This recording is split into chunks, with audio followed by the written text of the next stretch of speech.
Congratulations on making a decision to design your life and live your vision. And welcome to the method of designing your life. I'm Pamela Shaw, and I am honored that you have in your possession a 90-day planner. Originally, I called them Design Your Life, Live Your Vision, a 90-day process to designing your life and living your vision. This is the 8x11. I personally still work from the classic size, the smaller size. Regardless of your preference, I want to talk you through both the story, the process of creating this so that you can understand the value of what's in your hands. Your next 90 days can be your best 90 days. And I believe with all my heart that the vision you have, it's certainly connected to the history that you have. But you need a bridge. You need a bridge in between who you were and the baggage and the decisions, the disappointments and the circumstances beyond your control, the vision that God has called you to. And I believe it's the method of Design Your Life, Live Your Vision, a 90-day planner. When you look at your history, all you can see is a memory of what has happened. And lots of times we assign to ourselves memories that aren't so pleasant, that cause us to say things to and about ourselves that aren't so positive or hopeful. But when we live in a vision of who we want to be and who God has whispered to us that we are, we have to create habits, key behaviors, daily activities and actions that are going to take us and drive us towards that vision. And that's what I believe this is all about. You know, everybody wants to keep a good date book, and that's all well and good. But, you know, people who need to keep strong date books are dentists and hairdressers and nail techs.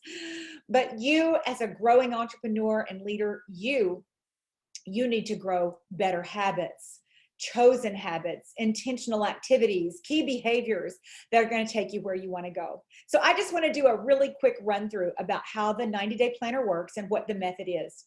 For me, it was over 25 years ago. And I was on a treadmill walk one day in my closet. I had a toddler and I was restless. And I kept thinking, Lord, I don't want to miss where you're taking me. I don't want to miss it. I don't want to miss it. And I felt him calm my spirit and say, Pam, you're not going to miss it. Design your life, live your vision. And I was like, okay, it wasn't audible, it wasn't out loud, but that's what he spoke to my spirit. Design your life, live your vision. So I'm like, design my life. Live my vision. What is my vision? How do I design my life? Because I had taken every date book course there was, from Daytimer to Franklin Planner. I mean, you name it. I had taken the course, bought the system, and tried to integrate it because I was hungry to get it right. In Psalm 90, it says to consider your days and to consider your time and the investment of your time so that you may grow in wisdom. And so I learned early on that God connects the respect we have for our time with wisdom that he gives to us. And King Solomon, the wisest of all men in the history of the world, when given anything that he wanted to have, God opened up carte blanche. What do you want? He asked for wisdom. Wisdom is the greatest thing that we can have in our lifetime. So respecting time and gaining wisdom became a concept for me. So I started in a makeshift 90-day planner. My late husband, Jerry, was great on the computer, and he put together several of them for me in mock-up after mock-up after mock-up. And then on my journey in the direct selling business, once I hit a pinnacle of position, I knew that other people would want to know the process. And so I put it through the creative work system and got approval for that. And so therefore am able to share it broadly and openly as a result of it being a creative work in my industry, and also something that I share with men and women in all walks of life, from stay-at-home moms, homeschool moms, other entrepreneurs, other companies, because I believe in the method. So I want to take you through what that method looks like. We're just going to literally walk through page after page after page. And I'm going to explain what the pages are so that you can get yours set up. Okay, so the first page that we're looking at is the Design Your Life 90-day planner. You know what that looks like. The first page that I want to take you to is, okay, let's see, my screen share. Always a little something, something, right? Okay. I want to coach you how to live your best life and give your best yes. And that is something that I believe that I can do through the planner. The 90-day Design Your Life principles are sevenfold. Number one is that you can change anything in 90 days. Number two, you can't change what you won't acknowledge. Number three, you can't live your values until you know what they are. Number four, you don't break a habit until you replace it with a different one. Number five, time invested in one area is time away from another, so choose wisely. Number six, change can be hard. The pain of regret, however, is always much more painful than the pain of change. And number 7, if you don't intentionally pivot, alter, or shift the direction of your life, it will continually migrate in the same direction. So here's what I love. You can change anything in 90 days. So what will this next 90 days hold for you? What will it look like? In the first page, write your age out there. Go ahead and add 5 years to it. And let's just say you're 30. What would your 35-year-old self thank you for doing, being, thinking, sacrificing, achieving? Write it out. As you go to the next page, it's important to take a look at your bucket list in your wildest dreams while you are still alive in your lifetime. Now, in the classic side, it says before I die. So I just wipe that out and put, in my lifetime. What are the things you want to achieve? I want to tell you a quick story. I had gone year after year after year. I've been working in the 90-day planner every 90-day cycle now since 1998. I published it in 2000. But every year, every 90 days, I have been working through this. So in 2004, we went to Paris on a reward trip. And when we got home, our son Thomas, he did fine with us being away. There was never a problem with us being away. He stayed with my parents. They had a great time. But when we got back from Paris, he was like a cat. Do any of you have cats? Do you have a cat? Cats will like pout and pee in your luggage, and he wasn't peeing in our luggage, but he was mad. And so we were walking down the stairs from the 3rd floor to the 2nd floor, and he plopped down on the stairs, and I said, Thomas, what in the world is wrong with you? And he said, well, maybe I want to go to Paris someday. I was like, okay, maybe I'll take you to Paris someday. So I wrote down in my 90-day planner bucket list, take Jerry, Mom and Dad, and Thomas to Paris. Well, in 2006, Jerry passed away from Lou Gehrig's disease, ALS. This was in December.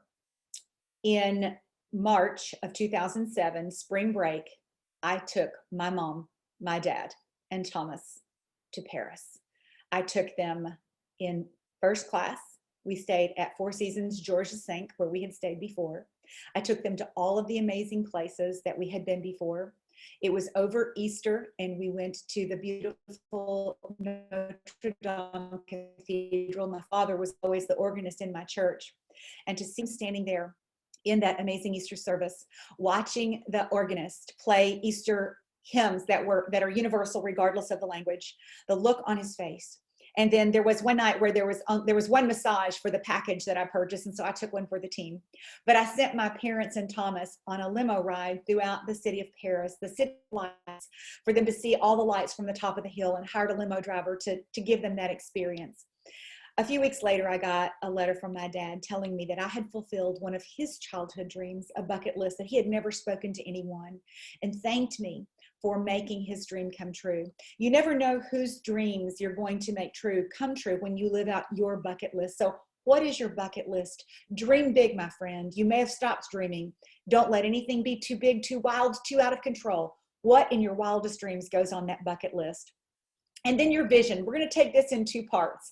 In the classic size, on the right side, I have to white out and adjust mine. I did put it together in the way that I want it in the most recent edit of the 8x11. But look on the left side, put the year in. What would make this year, what year it is, what top 10 things would make this your very best year ever? And then on the right side, what 5 things, which is a lot, but what 5 things would make this 90 days the best ever? And think it through.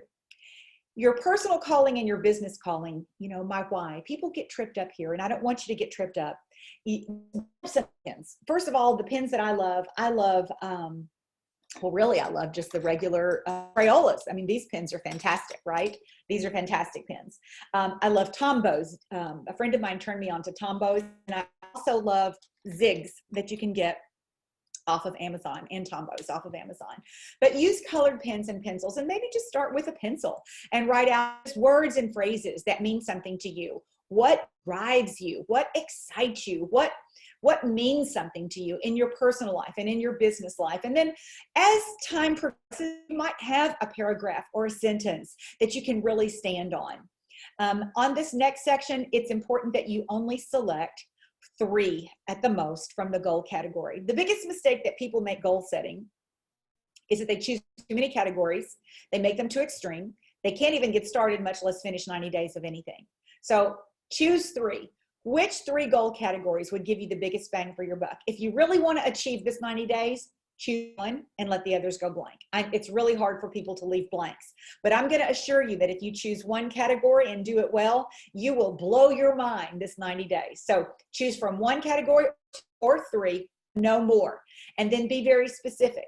You can see, write out the category, and then what do you want and why do you want it?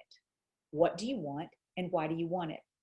You transfer this process. We're going to do this goal setting process on the next few pages, several different ways so that your brain locks into it. So let's repeat it long term, a year from now.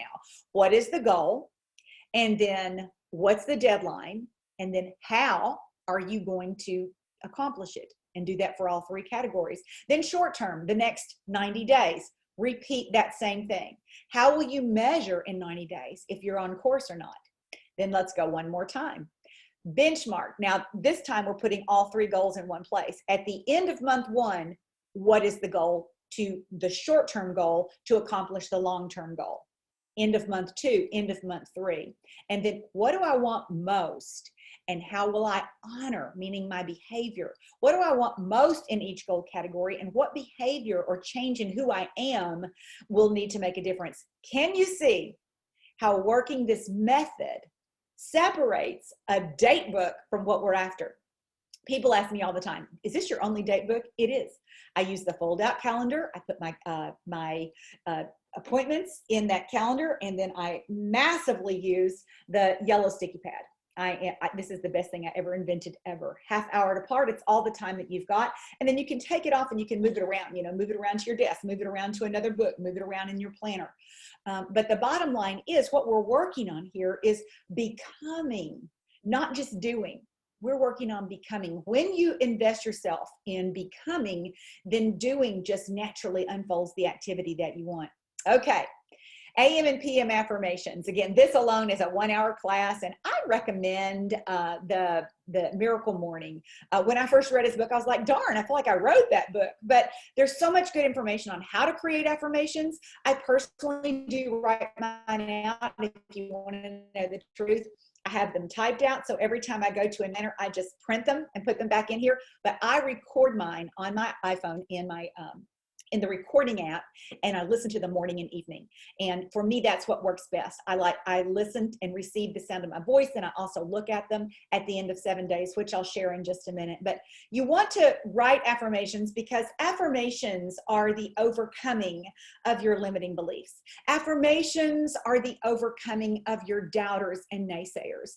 Affirmations are the forward motion of the vision, the visionary person that you're becoming, not the historical person that you've been. So instead of a negative or limiting thought, affirm who you really are and who you are really becoming. Evening affirmations, they pretty much settle your mind. They acknowledge that you've given the best to your day, that you have put your 90-day planner together for tomorrow, that everything is already lined up for tomorrow so that you don't have to make decisions twice or renegotiate. It's bringing things to rest, the qualities that you gave to your day, the character traits, the adjectives that you want to apply to your character. You just reaffirm all of those. And I would say, make 5 or 6. Mine got a little long this year, but, I listen to it over and over, and I believe that it affirms who I am becoming. Habits to create. This is a game changer. If you create only 2 habits every 90 days, that's 2, 4, 6, 8 habits a year. Do you know that by the time a person turns 16, they are unlikely to intentionally create habits? So that if you do only 1 habit every 90 days, that's 4 habits a year. You're ahead of the vast majority of people. Your habits are everything. Your habits are related to your thoughts. Thoughts that don't serve you well end up creating habits and behaviors that also don't serve you well. And so thoughts that you want to become, which go back to your affirmations, you create thoughts about who you want to become, then you align habits to support that journey. Start the habit. Reality is this: you cannot break a habit until you replace it with a new one. I can't break the habit of sleeping in until I create the habit of waking up early. I can't break the habit of overeating the wrong foods until I create the habit of eating healthful foods. And so those are just a couple of examples. You can create a habit about gossiping. You can create a habit about social media scrolling. So you look and think to yourself, you already know the answer. You already know your instinct. What do you need to create as a habit to overcome and to align with the person that you say that you want to become? Master task list. This one is it's just epic. Things swirl around all the time. Oh, I got to do this. I got to clean out the garage. I need to sort my t-shirts. I need to, I got to get rid of that pile. We need to repair the roof. We need to do re-insulate something. It just never stops. And I put this in the book years and years ago, when every time I would pull into my driveway and I would look at the second floor porch and think it needs painting. And then I would pull in the garage and I'll be like, oh, these golf clubs need organizing. And so by the time I walked in the house, I was so mad. I was mad at my husband. I was mad at everybody. The porch needs painting and the golf clubs are everywhere. When in fact, they were no big deal. So I created a master task list, things that I need to do for my personal life: get the porch painted, get the garage cleaned out, and then things I needed to do for my business or my career or my service. And bottom line is, we all have projects and things on our mind that really need to get done.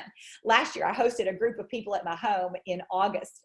And would you believe that in the months leading up to that event, I took everything off my personal task list? But every week when I do my space between days, which we're going to get, I would go back and look at that list. No, it wasn't important. It wasn't urgent. It wasn't important. It wasn't urgent.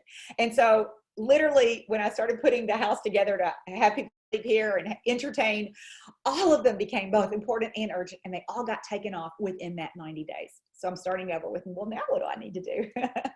Okay. This page is one that we often kind of glance over, but I attended the GLS conference virtually 2020. And this page was already in the 90-day planner, but I want to explain it to you a little bit differently. See, your focus plus clarity, your focus plus your intention. It's everything. Your focus, clarity plus your intention. Whatever gets your focus, whatever has clarity, plus what you intend to create, that's everything. And if you don't have focus and if you don't have clarity, that's also everything.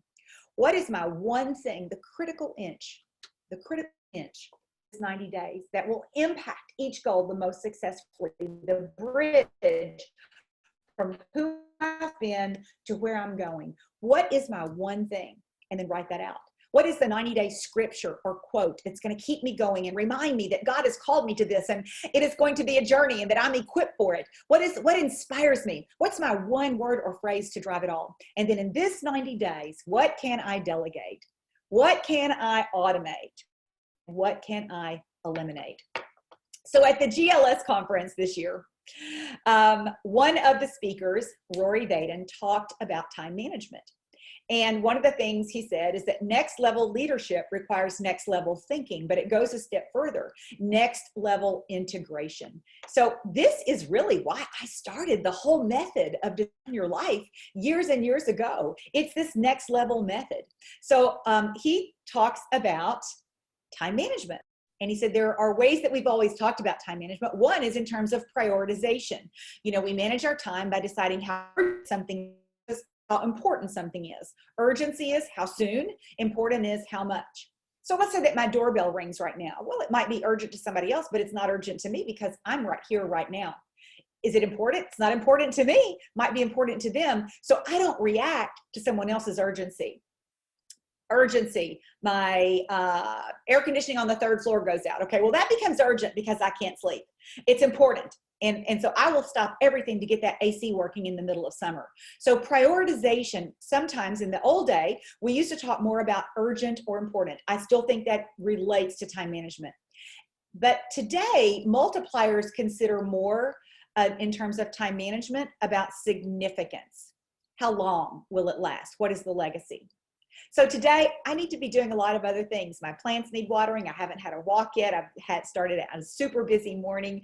I have it tomorrow. And so there's urgent and important, but this to me is significant because if you know how to use your 90-day planner and you use it well, then not only are you going to go this 90 days, and I'm going to talk to you in a minute about what happens when this one ends, but you'll go another 90 days and another 90 days because you're going to be a person who wants to grow. So let's talk about significance.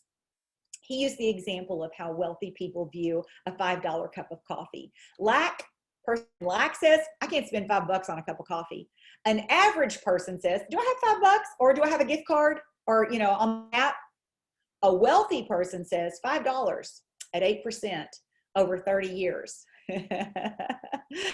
is a good amount of money. And so you take that concept and you look at how your mindset looks at the most simple of things.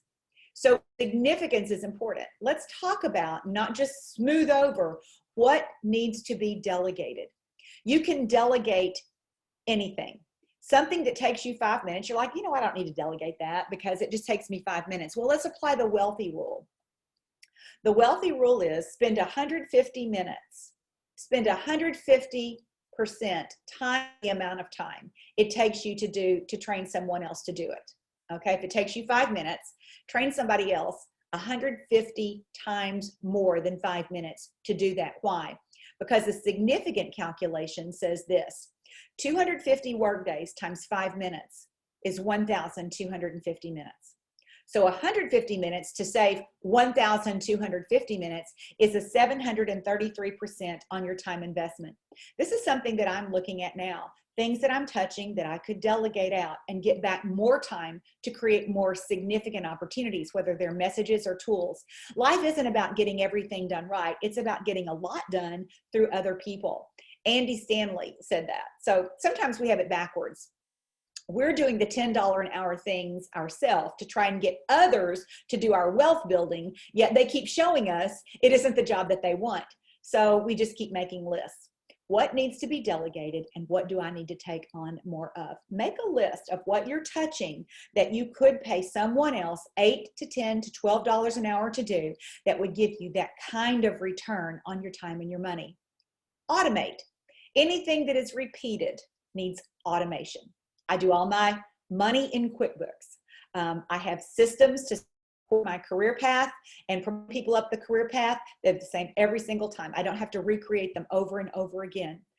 Automate anything that is repeated. A system, a procedure, a process, a celebration, an activity. Automate it. So whatever it is that you're looking at, make sure that those all get automation. Most significant private moments, you recognize that you absolutely could have, would have, should have been better off if that had been in a system. When you're not in automation, you keep putting forth energy over and over again for the same things and you're exhausted. You're tired. You find yourself saying things like, I'm so tired, because you're spinning your wheels doing things that could have had a system, been integrated through technology or some other person right away. And then eliminate. Eliminate tasks, thoughts, conversations, groups, Facebook groups, people, conversations, did I say that? Clicks, noise, where there is a leak of negativity, doubt, company doubt, gossip, finger pointing. It's a leak that will take you down. And so it's important that you not only are taking one step further and one step beyond, but eliminate anything that does not serve you well. Any task that rises to the level of significance, convenience of what your current schedule allows for, prioritize it. Priority is protected from the possibility of distraction. And until you accomplish your most significant priority, everything is a distraction. So as you look at this page, don't just gloss over it, okay? Let me see if I can get rid of this for a second. Let's see. Cancel. I don't want to do that. I'm going to move this. Don't just gloss over this. What can you automate? What can you eliminate? And what can you delegate? This was the slide that Rory Vaden used in his presentation. And he calls it the focus funnel. So eliminate, automate, delegate, and then he says procrastinate on purpose. So either concentrate now or do it later, but make a decision. I think this falls more under urgency and importance. And so I encourage you to really take some time on that page. Now, before we go to the next page, I want to show you in an actual planner this 90-day blank calendar. People ask me all the time, what do you do with this? Well, there have been times when I actually used it as my calendar. Okay, so you just, put the dates in here, and you put your sticky pad on here, and you can do your appointments or whatever you want to do. By the way, I use a lot of tabs and stickers and color. I tab the different pages, so you can customize it the way you want to do it. Get different colored tabs, but on those 90 days, another way to utilize them is to track a 90-day goal. Let's say you're tracking keto or Whole30 or exercising 5 days a week, or speaking only positive words for 30 days, or no gossip for 30 days. Track your habits that you're working on, and just give yourself a sticker or a check mark or a color, or X it off. The happy hormones in your brain, the happy hormones that make that, the dopamine, the serotonin, those happy chemicals. Checking off lists changes the serotonin in your body, and it elevates your mood. And so that calendar for 90 days, I love that calendar, and I hope you'll do something super fun with it. At the front of every week, there is a brain dump page. Love it. There is a brain dump page, and you can, I always tab that page, because if I'm in the middle of the week and I don't really want to write anything down, but I wanted to think about it next week, just tab it and brain dump right there. And then, yes, do a weekly plan sheet. I learned my first weekly plan sheet from my mother. Oops, I didn't mean to change my slide there. From my mother when I was a child. She created the weekly plan sheet for us. And hands down, it was to get my $5. So it was sweep the porch, fold a load of laundry, whatever it was. But weekly plan sheets are important because they give you a respect and attention to the amount of time that you have going on in your day and in your week. Anyway, if it can't fit on a weekly plan sheet, it is not going to fit. All right, next page begins the first full day of your activity. And so I really want you to consider a couple of things about this. First and foremost, you fill it out the night before. You don't wait until the next day to fill it out. Now, you pencil in, what time do you want to wake up? What time do you want to do your quiet time? Are you going to listen to your affirmations, your power hour, gratitude? I put nutrition here because it's a place where a lot of people stumble. And so you can pencil in what you want. If you're not prepared with your nutrition, you'll do what I do sometimes, which is grab a spoonful of peanut butter and go at it too much, too heavy, too hard, too fast. So I really urge you to consider that. This next row, however, is really more important. You can fill all these in as you go, but this next row, my top 3 things for tomorrow. What are my top 3 things? Space for notes to self in the large planner. What are your top 3 things? What are your top 3 key behaviors? You could go week after week, day after day after day, and your key behaviors be the same thing. Sometimes mine are keto and kindness, zero gossip, gratitude. Sometimes mine will be the same thing over and over. Yours could be completely different. But what are my top 3 things for today? What are my key behaviors? And then what word or phrase is driving my year? I'm still going with elevate. I love the word elevate. I want to elevate your mood. I want to elevate your joy. I want to elevate your productivity. I want to elevate your promotion. I want to elevate your life. I want to encourage you to live the life that God has called you to live. So I'm going to stick again for this year with the word elevate. And then the evening frame of my day. What am I going to do to close out my day? Well, you want to set your day up tomorrow. That's a given. You want to do your half-hour game plan at a time. That's a given. What else do you want to do before you go to bed? For me, it's preset the coffee, walk the dog, set the alarm, wash my face, acknowledge my small daily wins. What is my gratitude for the evening? What am I going to surrender before I lay my head down on the bed? And what time am I going to bed? Your bedtime and your wake time are super important because they have everything to do with your health. This page is all about frame my day. Successful people, if you follow them around, will have the same 2 hours in the morning, 1 hour at night, day after day after day. If you frame your day, understand you're not having to make negotiated decisions over and over again. First 2 hours of the day, last hour of the day. Frame my day. What do you want the morning to look like with your health, your spiritual growth, your quiet time, your meditation, your focus, your workout? What does that need to look like? And then at night, frame your day. What do you want it to look like? See, my presetting coffee at night supports the frame of my day in the morning. I will naturally wake up around 4:40, 5 o'clock, but by 5:15, I smell coffee. So if I've convinced myself that I like my bed better than I like getting up, I like fresh coffee a lot, and I don't want it to sit on that burner. So that decision at night supports my decision in the morning. My frame at night, I set out my workout clothes, and I mean everything: panties, jog bra, footies, everything. In the winter, a sweatshirt or a jacket, so that in the morning, there's no negotiating. A lot of times people won't go work out because they're like, I don't know what to wear, and it's over by the time they go to the bathroom. So I like to set those clothes out, and I put them on my heated floor so that in the winter you can put yours in the dryer, press the button. You've got to become a solution-oriented, problem-solving kind of person. But that's what this page is all about. Frame your day, first 2 hours in the morning, last hour at night, and set it up so that you're only making a decision one time. You've heard people say mail one time. I say design your day one time and then execute it to the very best of your ability. This is the second page of the daily page, and it's simply giving you an opportunity to prioritize. I use whiteout. I'll change things around. I'll move number 2 to number 1. Mine looks like a hot mess. Don't worry that it doesn't look perfect. Just get it in a place that your brain starts to move in the direction of growing, the method of becoming and designing your life. So what are your 6 most important things to do? I put the evening section in there. My son super young because there were always things that I could do once he got to bed that I couldn't do during the day. And so I have the evening section still in there. I delegate or run errands and give those out to somebody else. What do I need to do? My family and home. That might look like water the plants outside. It could be something super simple. And then who do I want to call or text or email or write or box? It goes on that list. You can see under the evening section, it is design your day tomorrow. There's always that frame to the bottom of the day.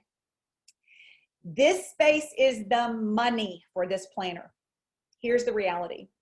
I designed this 90-day planner on that treadmill walk, but it really hit me when I was thinking about a really big goal, and I came into my office and I was pulling in drawers. I couldn't find my goal book. I had a separate goal book from my date book. Couldn't find my goal book, and it was the middle of the year. These are goals that I had prayerfully, carefully set during December 31st, January 1st, and I couldn't find my goal book. The irony, right? Finally found it, and I'm like, well, it's okay. I'm sure I'm one of the best that I know at setting goals. I'm sure everything is fine here. Some of the goals I was like on course with, and some of them I hadn't thought about for months. And so I felt incredibly convicted. And so I wanted to create a planner goal book all in one so that I would see my goals more than one time a year. With this method, at the end of every 7 days, you're going to see your goals 52 times. You're going to rewrite them out from scratch 4 times. Now, for those of you that sounds laborious, the question is, how badly do you want to accomplish your goals? How badly do you want to grow? Because if you're willing to do this space in between this, and if after 90 days is up to start over and use your old book to go into your new book, you may want to tweak some things, you may want to adjust some things, but you're literally going to be writing the whole front part out all over again. You're like, oh no, that's what changes your prefrontal cortex. That's what changes your memory into your future. It's that repetition, and doing it in color is everything. So this is the space between 7 days. It happens 52 times a year, and it invites you to recalibrate. If you've ever played a musical instrument or the piano, you know that the instrument itself has to be recalibrated, right? Just to keep it in tune. So all these words are, and I'm not going to really go through them, but except to say they're important for you to go through. Take about 30 minutes on a Sunday night. I let my week go Monday to Sunday because I like to have Sunday to kind of wind down and gear back up.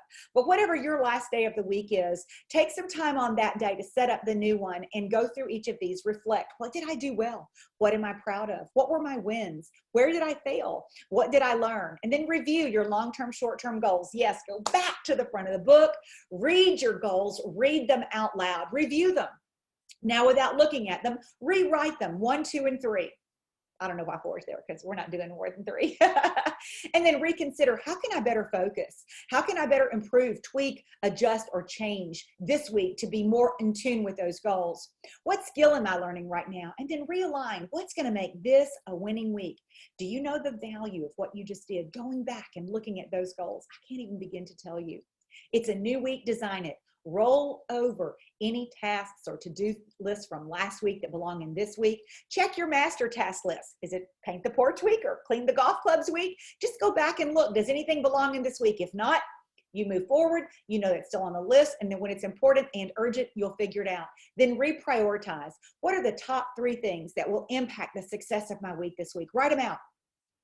What are my key behaviors to support my win? Write them out. What are 2 important events of this week that I need to focus on? And now redesign, create your weekly calendar and set relevant smartphone alarms. I have smartphone alarms to tell me to listen to my affirmations, to take Triphala at night, to listen to my PM affirmations. And so set the alarms there. And then when the alarms, when you've got the habit, you can take the alarms off, but set relevant smartphone alarms to support you in creating the habit. Fix your yellow sticky pad or your calendar, the large 90-day, it's built in. A lot of people still use a sticky pad, but set your half-hour design and then prioritize your 6 most for tomorrow. And then recommit to the week. What's your act of courage this week? What is your one thing this week? What the one thing, the critical inch, the one thing. And then what's your one habit this week that you're going to give everything to? And then you start all over again with another 7 weeks. I will tell you that part of the method is the magic. It's writing it out and thinking it through. It's breaking it down. It's tracking it. It's creating habits and key behaviors to support it. The end of the week, it's reviewing it, recalibrating, rewriting, reviewing, relooking, looking at those goals again 52 times a year instead of 1. And then at the end of 90 days, it's writing them all over. It's the method that's going to allow you to become the person that God is whispering you to become.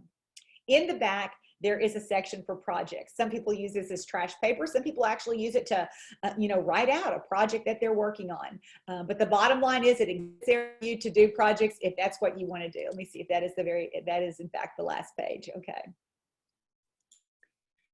So I don't know if you have any questions. That was a lot to go through, but I believe with all my heart that it is a method that God spoke to me over 25 years ago. And I don't know that I've ever done a day perfectly. I've certainly never done an entire book perfectly. I love starting a fresh book. I just started a fresh one myself a few weeks ago and filling it out in the front and putting the color in the middle and going at it every single day and marking things off to give myself that boost of serotonin and recognizing that God has given me another chance, another day to go after it and to give it my best. So I pray that this blesses you. And I pray with all my heart that this 90 days is your best 90 days. So please tag me in your social media posts. There is an Instagram page for the 90-day planner. It's at 90-day planner. You can use the hashtag 90-day planner, hashtag design your life, or hashtag Breakthrough Academy. I have held 3 live Breakthrough Academies in Bowling Green, but when COVID came, I did not reschedule any of those. And so we'll see if doing one virtually is an option. But for now, what I just gave you is the process, and I pray that it supports you and lets this 90 days be absolutely mind-blowing, that you blow your own mind at the person you become because you're paying attention, your intent is clear, and you know what to automate, delegate, eliminate, and you move in the direction of living your best life. Design your life, live your vision. God bless you, Godspeed, and continue to shine your light ever so brightly.